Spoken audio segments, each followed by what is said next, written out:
Dear brothers and sisters in Christ, good morning, a happy Monday. Today, Monday, the 27th week in Ordinary Time.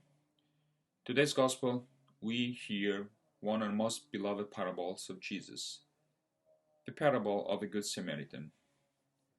It's a very famous story, very straightforward and powerful message. A man fell victim to robbers. Three people walked by. Two people saw him, but they walked past and didn't stop to help him. The third person instead stopped and helped him, took care of him. This person was a Samaritan. And Jesus ends his parable saying to his listeners and to us, "Go and do likewise. Act as this Samaritan did."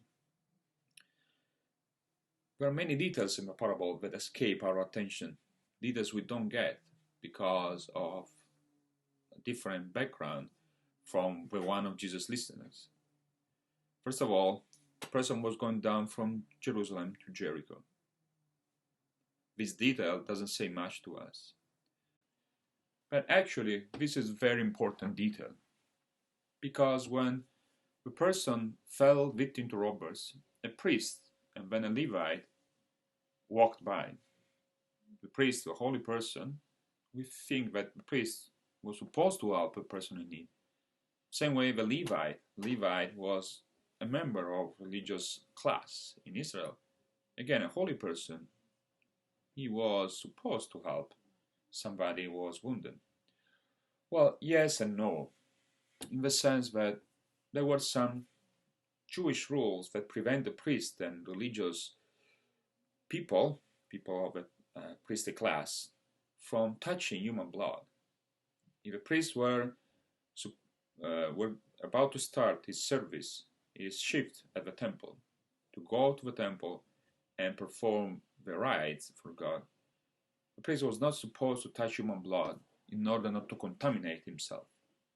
In the same way, Levi, if he was going to the temple, he was not supposed to touch open wounds. But that's where the detail of a person going from Jerusalem to Jericho comes into play.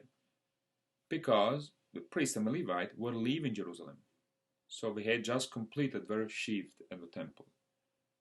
They were not going to serve the temple, they were leaving the temple, and so they had no excuse for not helping the wounded person.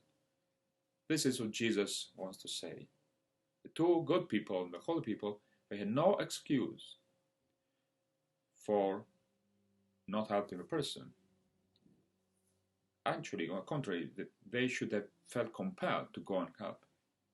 But they walked past the wounded person and went away. The only person who stopped and helped the victim was a Samaritan. As we know, the Samaritans were not in good terms with Jewish people.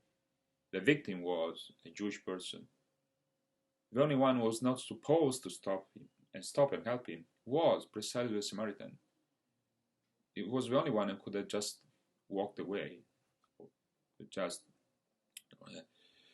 left the person and ignoring him, because he was not supposed to.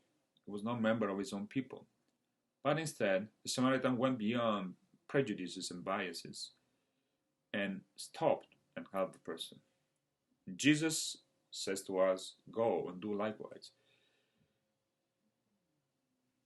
Go beyond prejudices and biases, fears and worries.